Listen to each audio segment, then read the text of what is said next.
Did you forget about me, Mr. Duplicity? I hate to bug you in the middle of dinner.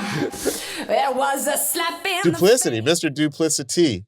I don't think I'd ever heard that word before. Like, I immediately knew what it meant. Okay. But not even in life? Like say nothing of pop music? The word duplicity does not show up in Tag Team Whoop, There It Is. And it should have. So Luxury, today we're talking about a breakup anthem from one of the best-selling albums ever. This album has sold something like 33 million copies and spent 12 weeks at #1 on the charts. What's even crazier is that the artist, a 21-year-old Canadian singer-songwriter, was virtually unknown before she blew up. That's right, Diallo. And today we're going to dig into the magic of the song that introduced her to the world. On the surface, it's just a pop rock tune, but when you listen closer, this song has elements of electronica, punk, funk, and even alpine Swiss folk music. We're going to be getting into all that in the stems. We'll also talk about what happened in that movie theater. We're talking one song, and that song is You Oughta Know by Alanis Morissette.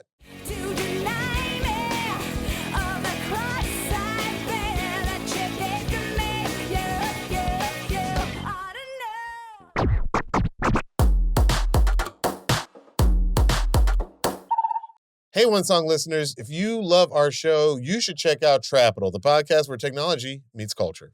Each episode, Trapital host and founder Dan Runcie digs into the strategy behind the media and technology that drives our attention. You'll hear Trapital explore topics like YouTube's growing influence in music and entertainment, the never-ending saga about TikTok's future, and how AI is shaping the future. Media is one of the first industries to get disrupted by new tech. It's Trapital's job to keep you ahead of the latest trends. You can listen to Trapital wherever you get your podcasts. That's Trapital, Trapital. I'm actor, writer, director, and sometimes Luxury's anger management specialist, Diallo Riddle. And I'm producer, DJ, songwriter, and musicologist Luxury, aka the guy who whispers or sometimes shouts, interpolation. And this is One Song, the show where we break down the stems and stories behind iconic songs across genres and tell you why they deserve one more listen. You will hear these songs like you've never heard them before, and you can watch One Song on YouTube. While you're there, please like and subscribe. All right, Diallo, when was the first time you heard You Oughta Know? I think like everybody else, I probably saw it on MTV, maybe heard it on the radio. But, the first time I ever saw Alanis, and this is way before Jagged Little Pill, she was a kid actor on one of my favorite Nickelodeon shows growing up. I used to love You Can't Do That on Television. Oh, really? The show that gave us green slime. Every Did time you know, said, like, I don't her know. character was one that at the time you would have known? Moose is the GOAT, as far as I'm concerned, as far as that cast. I don't know Moose. But it's, I'm dating myself because this show was on Nickelodeon in like the early 80s, but I used to love it. It was basically a kid's version of Saturday Night Live. And why don't we show a clip? Here's a clip of You Can't Do That on Television with a very young Alanis. Did you give him a burger from across the street to get him off your back? No, I did not. I gave him a Barth burger to get him off my back. I guess we won't be hearing from him anymore. Maybe not the greatest moment. You Can't Do That on television history, but it was a very funny show. They were always just hanging out, doing kids stuff, doing kids jokes. If you said the word water, they dumped water on you. And if you said, I don't know, they dumped green slime on you. And the green slime has stayed on Nickelodeon ever since. I was vaguely aware of this show. It wasn't quite my demographic. I mean, at the time it came out, I was a little bit older than you, my friend. But when you heard Alanis Morissette and You Oughta Know on the radio, did you connect that this was the same Alanis right away? Definitely not. I definitely did not think, that's Alanis from You Can't Do That on Television. This video, though, and this song, they were just huge hits at the time. And I think they kind of remain a quintessential snapshot of the 90s. And Alanis, at that time, like, her hair wasn't teased. You know what I mean? Like, she was wearing a T-shirt long before, Billie Eilish made that cool. Like, it was just, everything was completely dressed down. I guess you could say it was like a little grunge, but, like, it also just felt like the slacker 90s. Like, there was no heart Barracuda levels of style. To this music video. Listen, I think one thing that's really interesting about investigating this song is that it really is a snapshot of 1995 musically, because it is sort of post-grunge. And visually, Visually, she's able to take advantage of the fact that, not take advantage in a sort of transactional way, totally. but we're naturally coming into an era where we've just had grunge. Yeah. We have sort of early proto-electronica also. Sure. This is a moment where we're starting to, because that's an element of this song and this record that can easily be forgotten, as much as, because we think of her powerful vocals and performance, and maybe the band and the early footage with like Taylor Hawkins on drums. They're a rockin' band, but in the recording, Really there are drum loops and drum machines. So this is sort of like akin to what early Garbage. I'm only happy when it rains. I'm only happy when it's complicated. There's some other bands. Absolutely. Like, shout out to Shirley Manson, one of my favorites. Let's not early 90s, we had like EMF and like Unbelievable. You're unbelievable.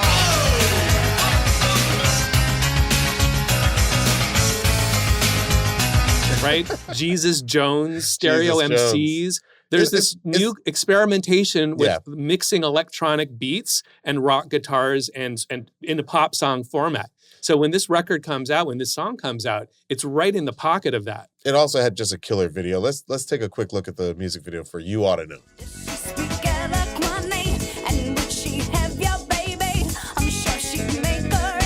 Excellent mother. All those R's are super distinctive. She has a very distinctive R sound. R. It's very pirate-esque. I forgot to add to the genre blend. There's a little pirate in there. Just to the electronica and the punk funk. By the way, we're going to get into this, but the music in the video is slightly different than the music in the song. That's right. We're going to talk about how there's a couple different mixes, but in brief, if you buy the record Jagged Little Pill, song number 3 is You Oughta Know, the kind of iconic canonical version. But there's a second mix, which up until COVID, basically, the video version used instead of the radio version. So all of these decades of knowing this song, I've always a little bit confused about why are there 2 different versions. We'll talk about that a little bit later on this episode. What about you, Luxury? When was the first time you heard You Oughta Know? I remember I was working at a job I had during school, during college. I was working at this company and it was, I think, pumping out of the radios that all the programmers were listening to. I was working at this early internet company, basically, in Washington, D.C. And when I heard it, it popped off the radio in a way that like I can sort of remember the pull the car over moments in my life where a song is so good that you're like, what is this? And certainly the previous version would have been Nirvana, Smells Like Teen Spirit. I remember hearing that song and being like, whoa, pull that car over. Pull the car over moment. Crank it up. Can I just say that's not a thing anymore? And I feel like I can totally relate to that. I remember the very first time I heard Nothing But a G Thing. It was I know exactly where I was driving. Right. And I heard that I was like, whoa, this sounds like nothing I've ever heard before. Right. And I remember I didn't pull the car over. I think I was actually getting ready to cross some train tracks. So sometimes it's a metaphorical pulling of the car over, but it's the same idea. You've got to stop what you're doing. Yes. And just pay full attention to this incredible song such a coming good out the point. speakers. That is a thing that used to be a thing. That is no longer a thing. I feel like because now you get things from the algorithm and I don't know, it's just not the same. It's when you know that everybody is listening to the radio, hearing the same thing at the same time. That's a good point. It felt important maybe for some reason. It feels important. It feels shared. Yeah, shared. A friend of the show, Sam Sanders, has said like, we're losing monoculture and we definitely are because I can totally remember where I was when I heard certain songs for the first time on the radio. I think monoculture is Sam's interpolation, isn't it? It's a great word for him to own. Like Brene Brown with vulnerability. I always think of her. I need a word. I need a word. My word. It used to be chunky, but I ain't said that. Let's bring it back. Chunky. I love that though, a pull over the car moment. And why do you think it was? What about this song made you want to pull the car over? Well, me personally, it was what I liked about the music I was listening to at the time. It was bringing in elements of, like I heard, without knowing at the time that there was a connection to this band, which we'll get into, I heard the Red Hot Chili Peppers and the Jane's Addiction and the sort of post-grunge elements. Some of them were sonic, like guitars. Some of them were dynamic, like arrangement-wise, like quiet, loud, like we talked about with the Pixies and Nirvana. That was huge enough, but then add another 99% for this insanely good vocal. Yeah. One of my favorite vocals, lyrically, delivery, the emotions there, the rawness, Alanis has the a great melodies. voice. She has a great voice. Such a good voice. It's a different voice. It reminds me of like maybe the first time people heard Mama Cass or Janis Joplin. You know what I mean? Like certain women just explode on the scene and their voice is so unique that it immediately becomes that thing that you can like do an impression of because it's so unique. Yeah.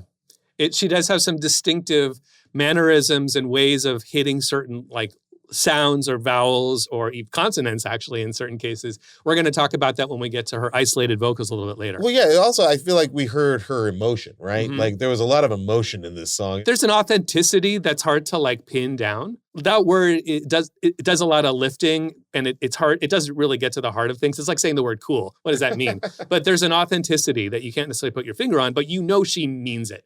You know this is so real. And it's so relatable. I mean, like, I know a lot of people are going to say that, like, this is like, a feminist anthem, but I feel like anybody who's ever felt jilted can relate to this. Literally male, female, whatever. You're speaking my mind, my friend. That was exactly what I was going to say. It transcends that it's another person. It transcends that the other person happens to be female. Like, it's just like, this is my story too. I'm hearing this song and I can relate to it.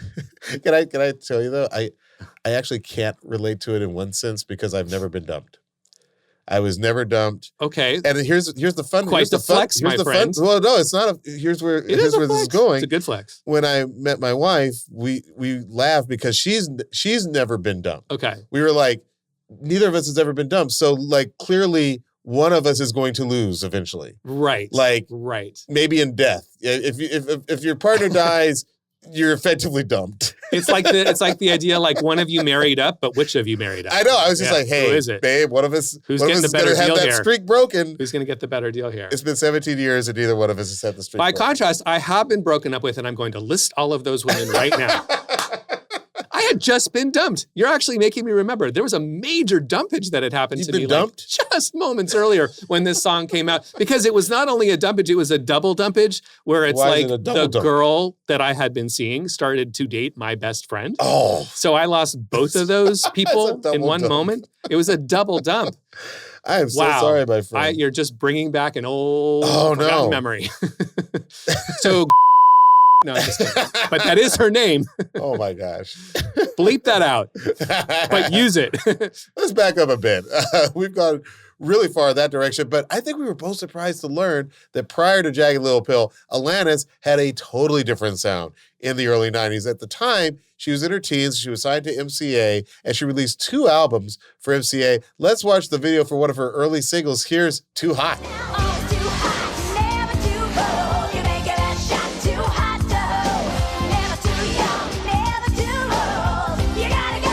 I love this song because I love Paula Abdul. I know, straight I love up. Taylor Dane.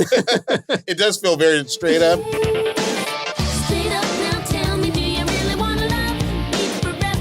It's very Paula Abdul meets Taylor Dane meets Bobby Brown, maybe. For those listening, and you really shouldn't just listen, you should really watch this on YouTube. But for those listening, it styled like Paula Abdul. It's black and white. She's got like the checkerboard, shirt tied around her waist. And it is like, straight up. It's straight up. Now tell 100%. me. Yeah, that was good song. I actually dig that song. It was dance pop. One of these days, I would love to do like a freestyle episode, like a song that because that's such a fun genre. I feel like whether it's freestyle or sort of like early 90s dance pop, that's definitely a genre that I feel like is kind of left in the past, but like there's some gems in there. I'm always thinking about let the music play like once a week. Shannon.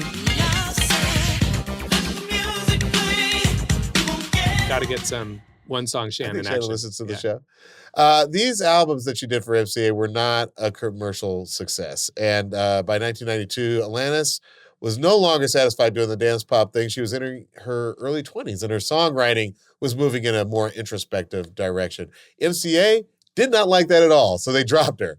And this ends up being a blessing in disguise because if that didn't happen, she might not have packed up her bags and moved to Los Angeles. So just for those of our listeners who aren't aware of how the songwriting process often works in pop circles, when I moved to LA, I was in a publishing deal, which meant that I was a track person that would be put in a room with a top liner, which is a lyrics and melody specialist. Yeah. And the two of us would write songs together. This was my career for about 4 years. So what Alanis is doing in this moment is exactly that. She has a publishing deal, but no record deal. So there's a publisher who's motivated to have her write songs that they can, financially benefit from when she gets a record deal. Yeah. And she is in room after room after room, writing song after song and really honing her craft. She talks about that she would write like dozens of songs. Like she would have a session in the morning and another session in the afternoon, 7 days a week, kind of a workaholic, but really honing her craft and getting good at writing songs quickly, which is really important because when she meets one of our unsung heroes of this show, which we will now talk about, that's Glenn Ballard in Los Angeles. The two of them click as a writing duo in these circumstances of just sitting in a room trying to get a song out without any thought as to how... And are they writing... I'm just curious because I don't know. Are they writing I mean, obviously they're writing songs that she would like to sing, but are they writing songs for other people? That's an important distinction. You're right. There are circumstances where sometimes you're writing just to get the song out, and who knows who will cut it. Maybe it's for another artist. You hope to get it cut by a big artist because that's how you make money. Right. But then there are circumstances where there are artists that are themselves writing for other people potentially. This song feels like a me song. I'll keep it for myself. I think in the circumstances here with Glenn Ballard and Alanis Morissette, they're writing ostensibly for Alanis. Like these are really personal songs. I don't know that there's any thought that they'd try to have it cut by a big pop star of the day. Yeah. By a Paula Abdul, for example. Yeah. So a little bit more about Glenn Ballard. We've actually mentioned him before on the show. Yep. If you go back to our Michael Jackson, Billie Jean episode, one of the songs that didn't make Thriller was a song that Glenn Ballard had written called Nightline. He was one of Quincy Jones's stable of in-house writers. He worked for Quest. So he wrote a bunch of hits, including Man in the Mirror for Michael Jackson. He wrote Wilson Phillips' Hold On. He actually wrote for Paula Abdul. Yeah. Her name has come up 3 times already in just 6 minutes of this episode. So they were put together by a publishing company. They clicked and they wrote together starting in early 1994. As Glenn Ballard tells the story, the first song was All I Really Want.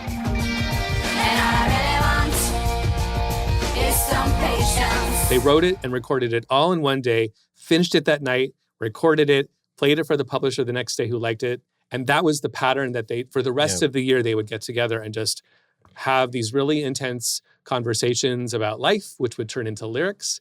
And then Glenn would go off and work up the music while Alanis would focus on the lyrics and melody, record the song, move on to the next day. 20 songs in 20 days across a few months. So they would meet at his Encino-based home studio, which, by the way, in 1994, this is a new ability that you don't have to rent out an expensive studio. Basically, the songwriting process is starting to become potentially also the recording process. Yeah. Because one thing that's really interesting about Jagged Little Pill is that it's mostly the demos they made in his home studio in Encino. Wow. And in 1994, we take this for granted now. We so take it for granted. But it was Migos has done whole albums in their closet. He had an ADAT machine, which is a precursor, not even a laptop. This was sort of earlier digital recording technology. And because he also happened to be simultaneously a guitar player and songwriter, but he was interested in early electronics. We'll talk about it when we get to the Sims. But he's using a Lin 900 and he's using loops. So you have the ability with that, 2 people can make an entire song, an entire album, not to mention a hit record. There were overdubs. We'll get into that a little later. But for the most part, this record was made by 2 people in a garage with an engineer for some overdubs in Encino, California in 1994. And you know what's funny? It feels personal and homemade, so to speak. Yeah. And what I thought was really interesting is that at some point she left Los Angeles and went back to Canada. And he was like, oh, well, I guess that's the end of this relationship. But then when she came back, he was like, oh, man, she's only gotten better. Yeah. You know, there's so much mutual love and respect between these 2 artists. 100%. You just got to love their relationship. And again, going back to my experience in the room, I know the feeling of sometimes you get connected with somebody and you really have something. It's a combination of maybe your musical taste, but also just the rhythm and pace of how you work and how you think and how vulnerable one person can allow the other person to feel, because it's a very vulnerable thing to write music together, to have something that isn't quite right yet. And maybe the other person, if you sense that they're impatient, you know what I mean? Like that can really put a damper on the relationship. I feel like this is almost like the opposite of an impatient relationship. Glenn wasn't coming in with some big agenda or trying to shape her into anything. So Alanis had the freedom, she had the freedom to write about whatever was on her mind. And you can hear all that freedom on Jagged Little Pill in songs like Hand in My Pocket.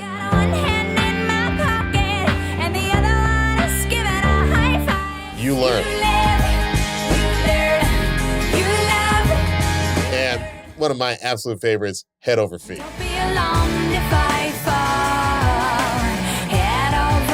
And of course, Ironic. Let's watch a bit of that iconic Ironic music video. It's like rain.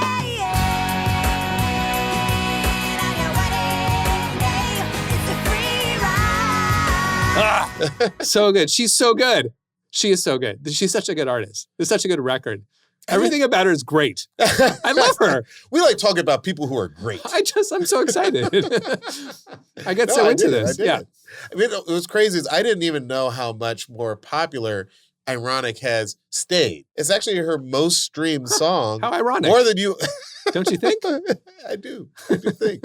No, but think about it. Like, if you were alive in the 90s, you would assume You Oughta Know way out ahead. Totally. But Ironic has twice the streams. Yeah. It's crazy. It's crazy. But I think that's because people come to it. And then obviously there's always been that debate about, are these things really ironic or do they just suck? I think it's a little easier to sing too. You Oughta Know is really hard to sing. It's hard to like belt and hit those notes. Yeah. And you just can't get that emotion. So it's like, why try? With Ironic, that's the crowd sing-along. That's the stadium sing-along anthem of this record, I think. I think you're right. Yeah. So in that music video, it's a couple of Alanises. Alani, I think we can call them. Alanises. Alanises. You know, there's one driving, there's one in the back seat being whimsical. Yeah. But they're all buds. They like each other. They're all hanging out. She likes all of her different selves. I don't know where she's driving, but that looks like Canada to me. When I think Canada, I think frigid. It looks very cold. Frigid road. Yeah. You know what? It's funny. You're making me think that there's another element to her, like the genre blend. Like she has this sort of iconic beanie. Like her hair is disheveled and the oversized clothes, but there's definitely a post-grunge and musically. There's one where she has like almost like dreadlocks too. There's a Pearl Jamminess to the music, I would say. And in 1995, like that was a few years earlier. It's still happening. There's still a Pearl Jam right now. But my point is that pop music tends to absorb other elements that were once more underground. And by 1995, we are fully absorbed all the Nirvana-isms, all the electronica-isms, even the punk-funk-isms of like the Chili Peppers. We were talking about this and Pearl Jam in relation to this episode. And yes, I think that pop music always looks for a cosign from the underground. Like this is 1995. This is the same year that Mariah Carey does a song with Old Dirty Bastard. Right. And that's like getting a sign off from Wu-Tang Clan. So she's going to hip hop for a cosign. I feel like Alanis is going to like the grunge and alternative rock. So like this song could have been produced by Butch Vig. You know what I mean? Yeah. Like, you know, who's working with Garbage and at exactly the same time, making a very similar kind of sound. Yes. It should be said with like drum loops and then rock guitars and pop music.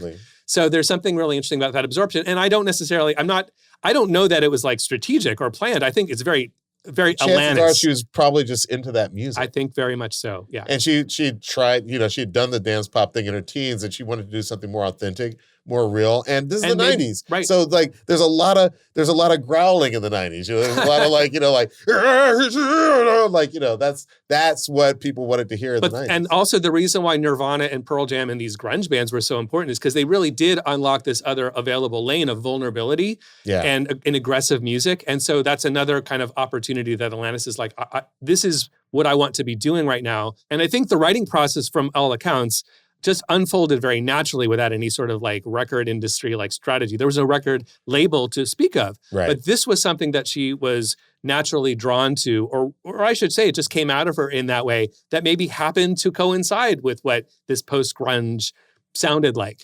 This is also the 90s, and the 90s is just like, it was such a good time to release really big albums. Like I'm thinking about Green Day, Dookie, Nirvana's Nevermind. Like there are just some really big albums during this period, and Jagged Little Pill is easily one of the biggest. Yeah, and it's the end of that chapter probably in human history because the monoculture is coming to a close with the internet's rise. It's like only just 5 years away. Yeah, about 5 years away from the end. But also Alanis is part of like this generation of female artists, in specifically like alternative rock and folk, that they are expressing themselves completely honesty. There's like another level of honesty. And I love it because it's like artists like PJ Harvey, and Tori Amos, Never was a cornflake girl, to Danny DeFranco, poster girl with no poster. I am 32 flavors. Even Tracy Chapman, I would argue. You get a fast car. I want a ticket to anywhere. Like these are artists that are, you know, sort of walking so that Alanis can mainstream that sound and experience all the success. And because of her success, then you have the success of like a Garbage or like a Avril Lavigne. I'm going to say Billie Eilish again, because again, this is sort of that first, you know, lady who was able to just get out there in just a t-shirt and some comfortable pants and rock out to millions. I mean, like she's on tour for a long time, like millions of people all over the world coming out to see her and this amazing band perform. All right, we're going to take a quick break, but when we get back, we're going to hear Alanis's raw, isolated vocals. We're going to hear the original demo. I'm so excited about that. And we're going to find out how 2 of the Red Hot Chili Peppers were the missing links the song needed when we get back.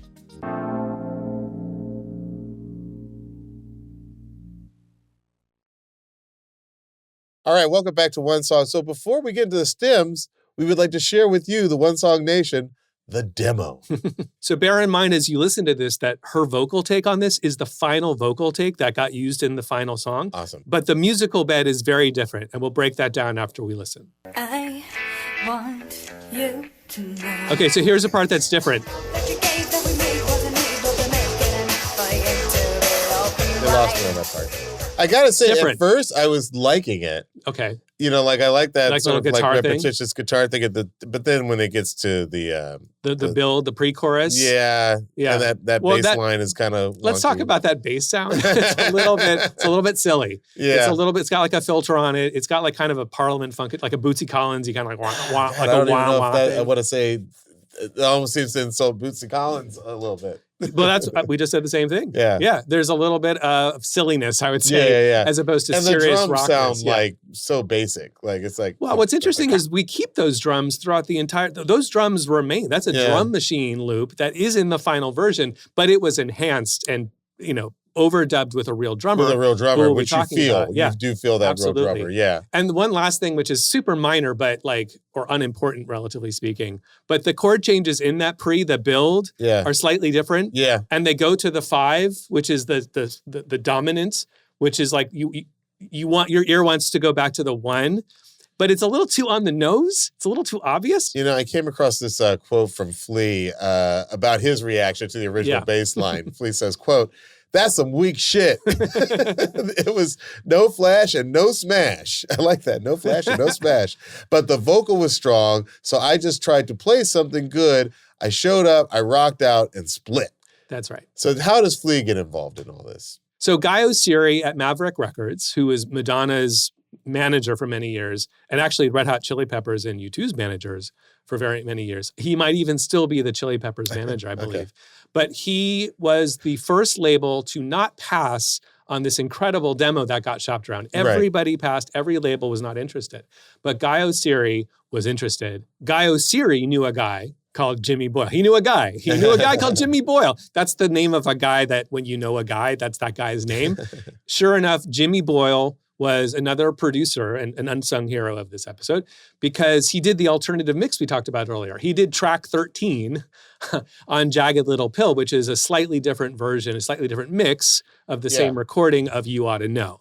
So it's called the Jimmy the Saint blend. But the best for you both.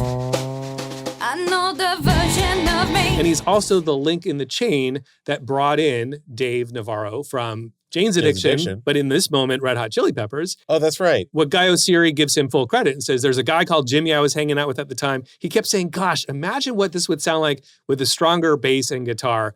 Alanis and Glenn were down to try it out, and the rest is history. So we have some drum machine and we also have a live drummer. I'm dying to hear the drums. Well, the song begins with the live drummer, and it goes back and forth, and then they get blended. It's a very interesting mix of electronic and live.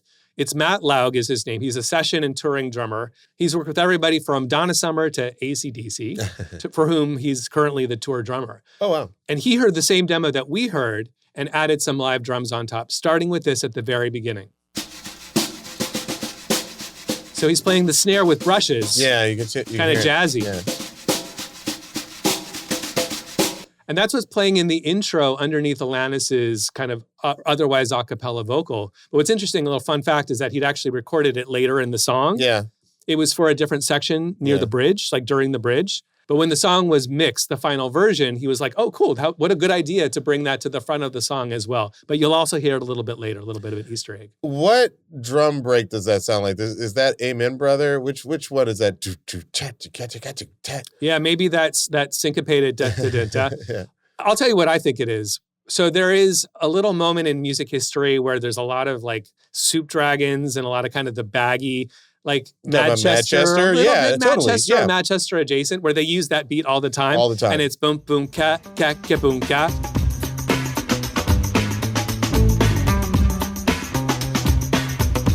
And it drives me crazy. Or some small variation. That's my least favorite rhythm, especially Really? especially when like a British, white British drummer is playing it in an indie rock band.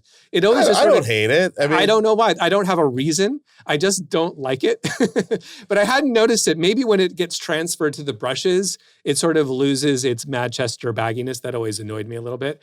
But you'll hear that all the time in those bands. It's also Funky Drummer has a similar syncopation pattern. Yeah. For whatever reason. It's one of those classic breaks. So we've always said on the show, you can't really copyright a break. Oh, God, no. That's a rhythm. It's a rhythm, yeah. You're playing a pattern of syncopated snare hits, basically. But that's what I hear when I hear those, when he's using the brushes. That's what it evokes. I think it's a good call. Yeah, it evokes a lot of those like iconic break beats. Totally. So then right after this intro, we get right into the verse and we move from live drummer to drum machine. I'm going to play you the transition because it's actually pretty abrupt, but in the mix, you just don't notice it because you're so locked into the vocal. Yeah. But here's how that happens as we go from her singing Best for You Both. This is underneath that part.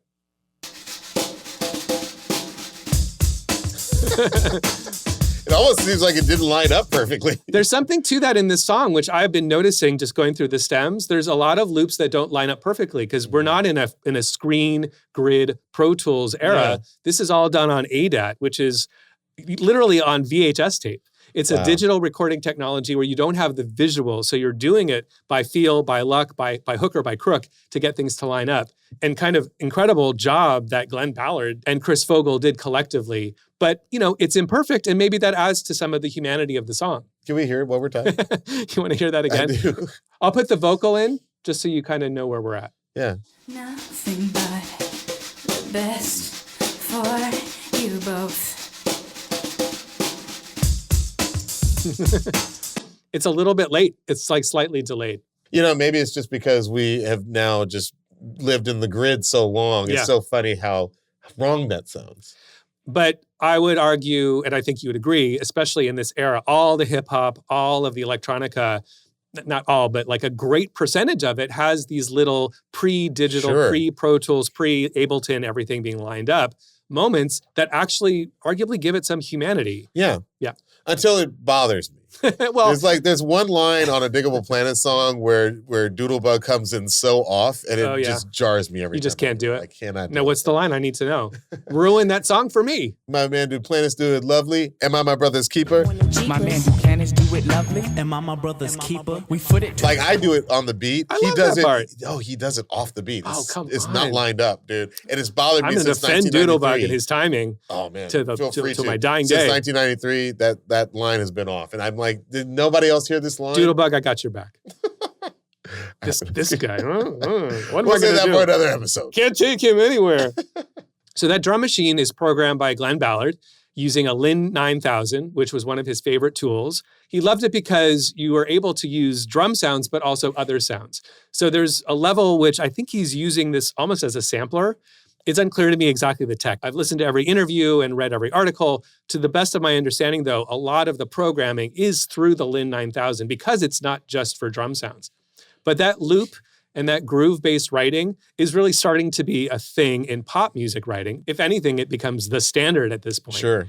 And he's doing it for this entire record, starting with a loop, starting with a groove, and then having that vibe bring the rest of the instruments on top. He talks about how he especially, this is kind of a nerdy thing, but on the Lin 9000, the hi-hat has 8 different positions. So you can have it closed, semi-open, big open. That's going to come into play when we listen to the chorus drums in a moment, because I actually wonder if this is a drum machine or a live drummer, or if it's Matt Laug. It's possible that in this next part, what we're about to hear is the drum machine with just a snare on top, or it could be a full kit. I'm not really clear. Okay. But it's Matt Laug doing at least a snare drum, possibly the entire kit, mixed with that same drum loop. And here it is. This is the chorus. And I'll play for you just this wonderful fill that's very human going into the chorus. Okay. So you can hear the transition from drum machine to blend.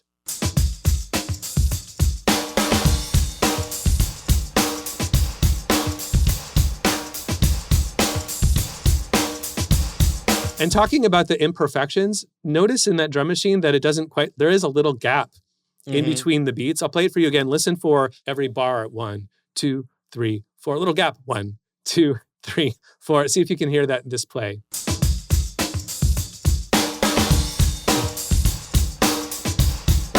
Like a little stutter. Kaboom. Yeah. There's a little bit of a stutter there. Totally, because it's not probably being played live. It's a loop. To be clear, Matt Laug is playing drums over the loop, but in the loop itself, it's not lining up perfectly. You can loop a live drummer. Yeah. And I do feel like the reason you hear that gap is because when it comes back in, so to speak, there's like an echo of something that came before. Yeah, there's a reverb echo, which I believe is just the room that he recorded the drums in. Yeah, you can kind of hear that off, I think, maybe in the left channel a little bit. Yeah. And it adds liveness to the feel. Totally. And as I was researching the show, there's one big fill in this song, which may be the favorite part of every drummer on earth. It certainly is for me. Okay. But it's the big fill that takes you out of the bridge and gets you back into the final pre-chorus. So here it is, and I will have to air drum this.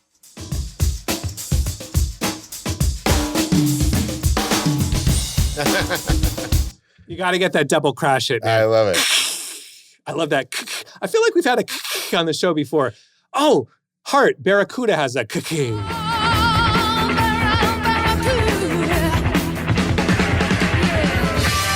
It also reminds me of Fucking in the Bushes by Oasis, which has sort of very similar drums to Little Miss Lover by Jimi Hendrix. Can we hear it? Sure. Oh, that's 100% Little Miss Lover. With a great, trashy SM58 in the room, miking the whole kit sound. I love that. That's dope. That's dope. And it's definitely Mitch Mitchell coded, 1,000%.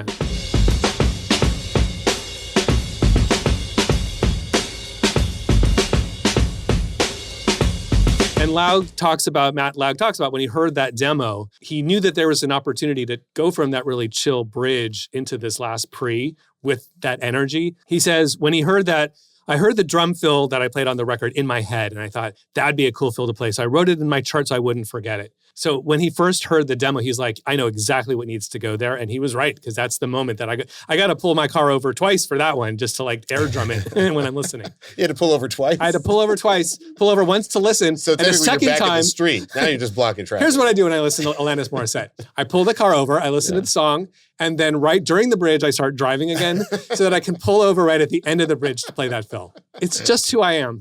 You're not a safe driver. No, don't drive behind me or next to me or in front of me.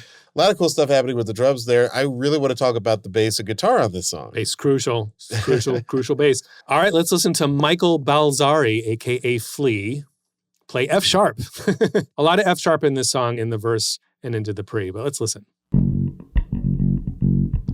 So he's just riding that F sharp, pedaling during the beginning of the song. He gets a little more fun a moment later, and I'll play you where we are in the song, a little vocal for context. Make it enough for you to be open wide. No. That's during the pre-chorus. And what's cool about that is that he's really just rooted on that F sharp. That is the root note, the tonic of the song. And we're hearing a lot of other notes and a lot of playful funk bass or punk funk bass. But what's happening on top of that is different. Dave Navarro is not playing the F sharp. He's not playing the root. He's playing the 3 to the 4 to add some contrast. I'll play it for you. So here is just isolated what Dave is playing on top of that with one guitar.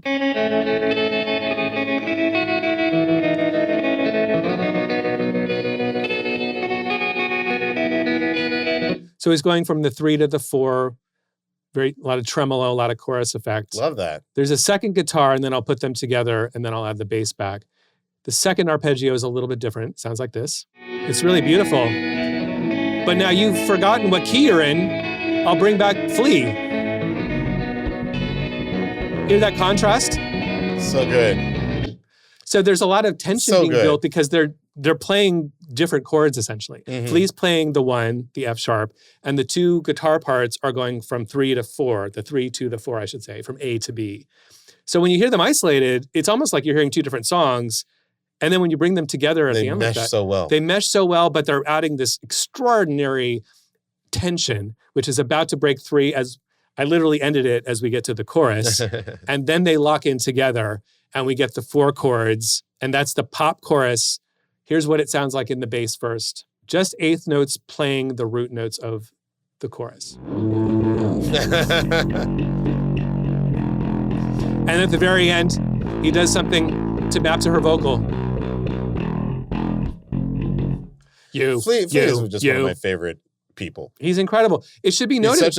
But he's also one of the first people who made me realize, like sort of like in my late teens and 20s, that, I like it when the bass is doing something inventive or different or like sort of stand out, because that doesn't happen too often. He's one of my favorite bass players. Yeah. It should be noted that they are playing to the demo with, I believe, the instrumental parts muted, just the vocal and the drums. Really? I think that's what's happening from the like quotes that are out there. So they are reharmonizing the song to a certain degree. It was their choice to retain the F sharp, but have the chords go from the 3 to the 4 on top, to the A to the B. That was new decisions that they made. Remember how before with the silly bass sound? Yeah, totally. We were going in the pre-chorus to different chords. So they've simplified it. We're not going to that 5. We're not going to that dominant. And the other thing I wanted to point out, as you mentioned, is that he is emphasizing that you at the very end, because that's already there. Yeah. That's already in the track. So that's this section at the very end. I'll put Alanis back so you can hear they work together. You. So he's playing do. He's matching her rhythm, basically. Remind me of all of this when we get to the splits, because it's going to be very interesting conversation, you can bet. And listen, just because we're talking about Flea and Dave, this is maybe our stealth Red Hot Chili Peppers episode, because this song musically is a very high percentage, to your point, Red Hot Chili Peppers. I'm so glad you said that. What we're hearing is the non-drums and vocal part of the Red Hot Chili Peppers. It's just a band with 2 music instrument playing members. Until we started doing this episode, I didn't even know that these guys were on the song. Yeah. You know, you could have told me it was her touring band, who's all in the Jagged documentary. For those listening, if you really want to go on a super deep dive on the album, the Jagged documentary is on great. HBO Max, and it's a really good Apparently, she's not a fan of it. Alanis had some issues with I think she had some issues with some of the things that she said in the documentary. Okay. Is my theory. Yeah. Because it's a little bit of a warts and all documentary, but very good documentary for those who want to like know how this album came together. And Flea's doing some fun fills all over the song and adding like bits of color. Look, it's a punk funk song. Punk funk, by the way. This is a very forgotten subgenre. There was a moment where there was like Fishbone, Thelonious Monster, another big LA band that never quite broke out of, but everyone talks about. Primus kind of fits in there, I have to admit. I used to see a lot of Primus shows. When I was in high school, I had a fake ID, and I would go see Primus. It was all punk funk in that moment.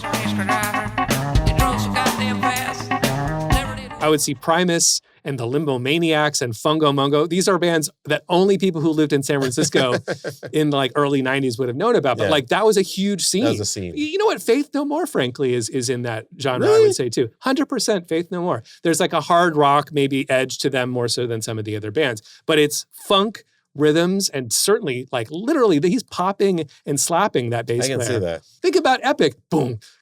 It's like hip hop. Epic is funk. the best ending of a song ever. It's the best ending for any song ever.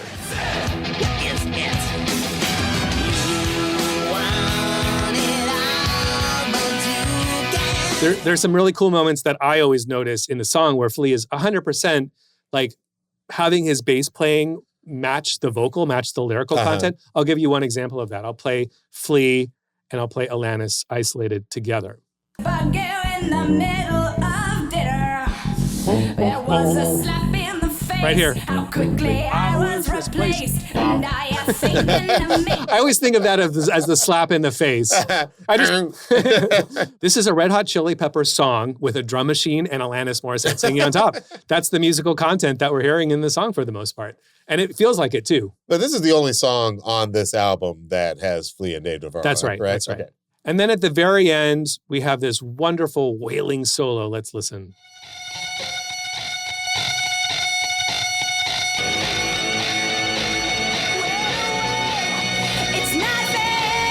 It's like a battle between like Alanis and this like wailing note, and she wins. She wins at the end. The wailing note ends before she ends. So it's like kind of a Pyrrhic victory. That's funny. I hear a battle too, but I actually hear this crazy note supporting her. Yeah. To me, it's like her bannerman. Yeah. You know, like after she's won this battle, her bannermen come out and they've got these flowing things.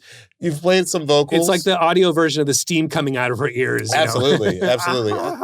The structure of this song is just so good because you appreciate that sound at the end because that's letting you know like, hey, this is all coming to a climax.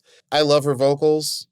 This sounds so good hearing her vocal isolated. Can we hear a little bit of verse 1?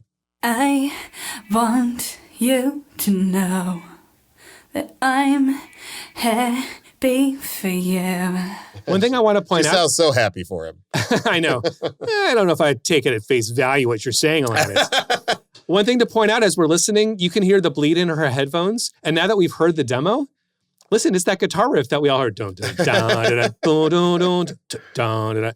As I continue to play the rest of this, listen for that. I wish nothing but the best for you both. I know. Right? Do you hear that? Yeah, I hear it. By the way, this is the only time Alanis ever sang it in the studio. This is one take, and it's her first take. Yeah. All the vocals were the So original cool. vocals. There's something about those first takes. I don't know. You know, even when we're on set and we're shooting a scene, I'm always like, shoot the rehearsal. Yeah. Because You never know. sometimes it happens and you never get it back. It has a special vibe that like the more you refine it, the worse it gets. Yeah. In fact, Glenn Ballard said there was some talk about refining things and redoing them, but she was adamant there was something about the moment of creation when we did it, and she was right. Because some of the vocals, we'll hear it isolated, are in the red. They're like too hot.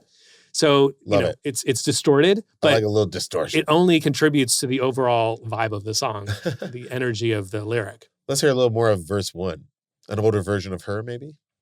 I know the version of me. Is she perverted like me? Would she go on you in a theater? I like that. You know, the 90s had such inventive ways of like editing. Yeah. Well, especially because like, why are we editing out Down on You in the theater? They said the first time they played this on K-Rock, yeah, that like everybody was calling in. Everybody wanted, I think When You Fuck Her was edited, obviously. Right. You can't say that. But I'm pretty sure that they play Go Down on You in a theater, playing out. And like, that's one of the things that hooks you. It grabs you. Yeah. But I guess once this song blows up and it's major, you do need a radio edit because, you know, sometimes people are driving into work at 8 a.m. and it's just like going down on your theater seems like so. Or the kids are in the car. smooth. You don't want to like talk about it right now. Maybe a little later. My kids don't. Maybe years kids from are- now. My Not kids, today. they're actually informing me of obscenities nowadays. Like, I'm like, wait, that's what that means? And just to call attention, because it's throughout the song, we have all these Alanisms, sounds and emoting that aren't necessarily lyrical or melodic. But listen, here's one at the end of that line. Let's just point out the ah. A theater. Ah. It's ah. A theater. That's so Oh, specifically. at the end of theater. Well, you're now that I saying. hear it, it's the whole word. It has like so many Alanisms in it. On you in a theater. Double ah. They're double ah. That's such a thing. Let's continue into the pre, and you'll notice that what we had up the middle as a centered vocal is now split into the left and right channel. It's actually 2 takes. Okay. I think this is the one section of the song that isn't a single, not doubled, i.e. multi-tracked vocal, happens right here. So you hear 2 Alanises here. And every time you speak her name, does she know how you told me you'd hold me until you died? Till you died, but you're still alive. And Okay, the line, So good. but you're still alive Yeah. is so funny. It's so...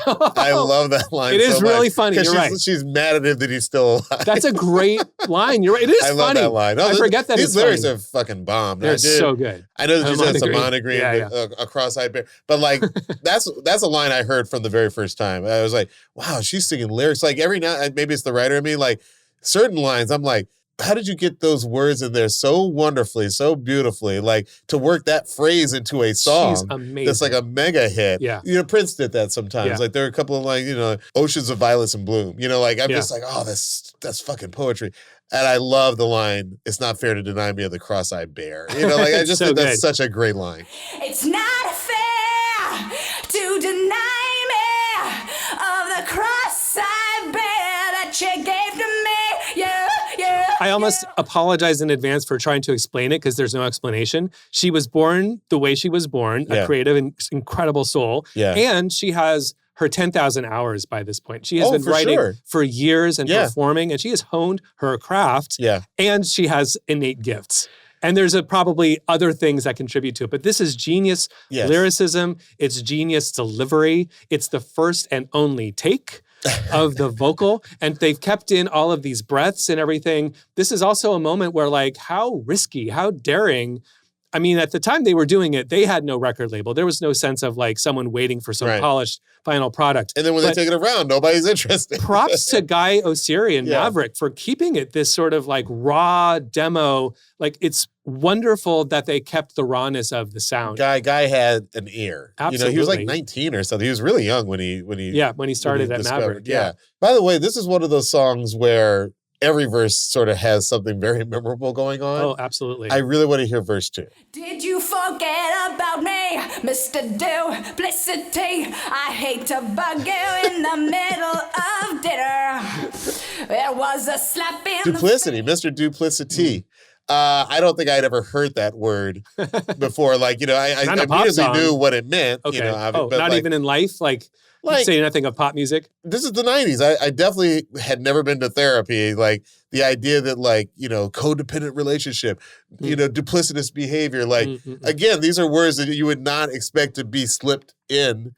Right. But this is all part of her lyricism, bringing just a new rawness, a new honesty. You're right. And quite honestly, therapy words into this is a introspection major song. Language that we hadn't necessarily heard on the radio to this degree. No, and with this poetic degree, for that matter. No, the word duplicity does not show up in Tag Team Whoop There It Is. And it should have. But I digress. That's a different episode. I also really love this line about, I hate to bother you in the middle of dinner. Bug you. I hate to bug you in the middle of dinner. Oh, yeah. Another favorite. There's a famous line, and let's talk about this because this gets to the heart of like, is this song written about somebody in particular? Anytime I brought up this song with friends this week, they were like, "Oh yeah, that's Dave Coulier," and obviously Dave Coulier, Uncle Joey from Full House, he has told this story about hearing this song on the radio for the first time. He's driving, it comes on. He knows that him and Alanis used to date at some point.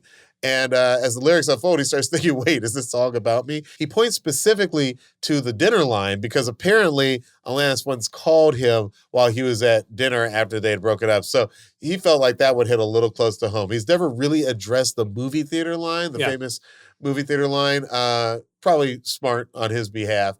Alanis, I want to point out, has said many times she loves to hear people talk about, oh, this song's about me. This song's about, because she would argue that it's not about Dave Coulier. It's not about, she's never confirmed or denied that this song was about any particular person. I actually do think it's probably her singing to a composite character of many people that she's dated.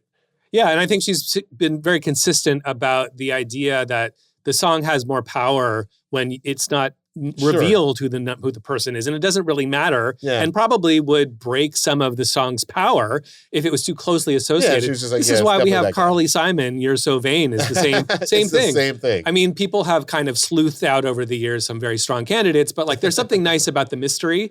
And I don't think we need to know for sure. And I think it's classy on her behalf. And I think it's also funny that every time somebody new says, "Oh, this song is about me," she's like, it reveals something about their character. Right. Why do you think that? Exactly. Yeah. And just to be clear, because we mentioned it before, the whole like Swiss, the Alpine thing. There's a yodel in there. Yeah. She's doing what's basically going from your body, your chest voice to your head voice and back again really quickly, which is the essence of what a yodel is. I'll just isolate that for you again. Here is Alanis Morissette yodeling. Yeah, yeah, yeah. Yeah, yeah, yeah, yeah. One more time. Yeah, yeah, yeah. That's hard to do. That's a skill set she has developed. It's so fun. All right, so now that we've heard the song and you've told us, the contributions of all these wonderful musicians that I didn't even know about, how do the splits break down? So the splits of this song, the publishing splits, are 50% Alanis Nadine Morissette. Right on. 50% Glenn Ballard. Oh, how do Flea and Dave feel about that? It's a 50-50 split on the songwriting because songwriting, just the way copyright works, and it's kind of also just how it has been. It's one of those this is the way it is, guys. Yeah. But at the same time, I think Flea and Dave were really just brought in as session musicians. And we've talked about this many times on the show. Sometimes session musicians bring a lot. Sometimes they bring a lot, and they're subject to literally the power dynamics of the moment. Sure. If they were brought in and said, hey, you want the gig, I'll give you $50, then they take the $50, and that's the way it works. And that's capitalism, that's power. That's a whole other discussion, the whole other podcast, whether that's fair. I think in these circumstances, it's Flea, it's Dave from the Chili Peppers. Yeah. They're doing their buddy. They're doing their bud a solid. Yeah. And they're having fun. And I don't... By Flea's own admission, he's like, I did it and I split. He did it and he split.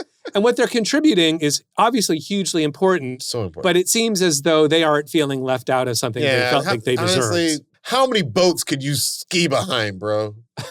Wait, who skis behind boats? That's a line from Wall Street. Okay. He's like, how much is enough? How many boats can you ski behind? My sense is that Flea and Dave never had expectations of anything greater, but they also may not have had expectations of 33 million units sold. I know, seriously. So that might be a tricky thing for them to have managed in the moment, but I think they'll be all right. I like to imagine like Flea driving down the road and hearing that for the first time, be like, oh yeah, that's me. Yeah, I did that. I did that. So You Oughta Know is the beginning of this whirlwind of success for Alanis. She wins 5 Grammys, and she goes on an insane 18-month tour across the world. I can't imagine the pressure she was under, the creative pressure, you know, not even put aside the commercial pressure. Like creatively, how do you capture something so lightning in a bottle twice, you know? And I feel like it's unenviable, the position she was in, given the success of that album. I mean, like we've talked about You Oughta Know, all those songs were hits. Like that album produced like 5 or 6 huge songs. You know what I mean? So like to come back with another album, I can't imagine that's another what she went through. I'm so glad you brought that up because she's already navigated so much in her first 19 years of youth, right? Because the songwriting, when she wrote the songs on Jagged Little Pill when she's 19, turning 20. Yeah. And they are so filled with such a human journey, so many. We know without her telling us that a lot has happened to her and she is navigating her way through it. And then this other kind of version of a thing to navigate, which is success and fame and pressure from record labels. Next level and internal is another thing to navigate. I look at Alanis Morissette and I think, what an incredible person, what an incredible human. And she has navigated so much, but sort of shown her work along the way, which is such a gift to the rest of the world for us to be able to share in how challenging it is, because that allows for us to be more vulnerable, because she has been telling us this whole time that she is trying and it's difficult.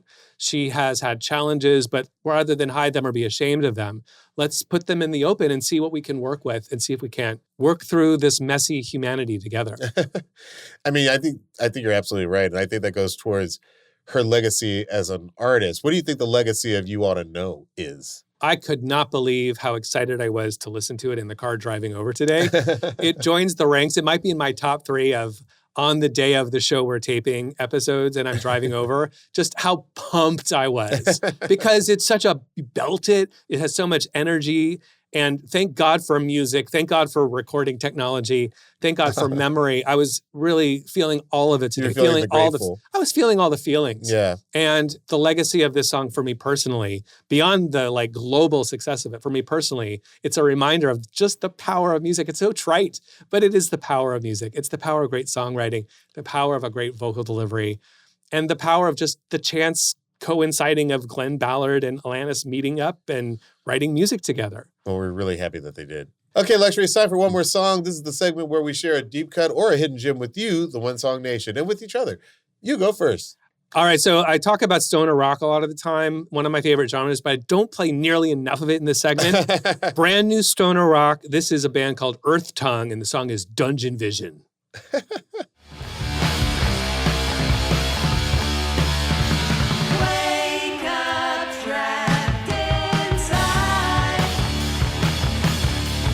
That is so mean. These guys are from New Zealand, and they're a 2-piece band. They call themselves a heavy psych rock 2-piece, but I mean, that's stoner rock. Yeah, it's so funny. That's the good stuff. Stoner rock is one of those genre names where I'm like, I don't know that I see the sonic through line every time, but I tend to like, you know, I've talked before, I like And You'll Know Us by the Trail of Dead. Yeah. You loved Fu Manchu when I played it in the car that time. That's very true. Right? Yeah, I love Fu Manchu. I think stoner rock maybe is a little slower tempo. Like that, the halftime part was the stoner rock part, and then it became psych rock when it was like double time. So a couple of genres in one song. Absolutely, as they always are. Absolutely. What about you, Diallo? What is your one song today? You know, for my one more song, I'm actually going to go with, usually I try to highlight artists who have not already made it, so to speak. But there is a song that I really, really love right now. MJ Cole just came out with a new version of his classic Sincere. If you don't know MJ Cole's Sincere, then what are you doing? Go out, listen to it. He just re-released it with a new verse with Pink Panthers, and the song is called Still Sincere, and it's just, it's a banger. It's a 133 BPM. Hit us with it.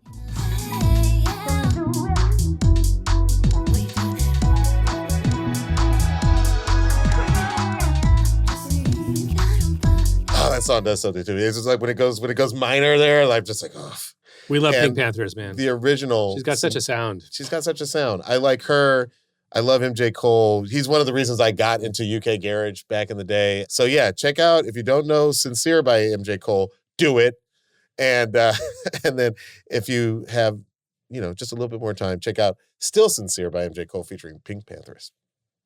As always, if you have an idea for one more song, you can find us on Instagram and TikTok. You can find me on Instagram at Diallo, Diallo, and on TikTok at DIALLORIDDLE. Just spell out my name. And you can find me on Instagram at LUXXURY and on TikTok at LuxuryXX. Right. And you can follow our podcast on Instagram and TikTok at One Song Podcast for exclusive content. You can also watch full episodes of One Song on YouTube. Just search for One Song Podcast. You'll see these wonderful faces and all our gesticulations. We'd love it if you like and subscribe.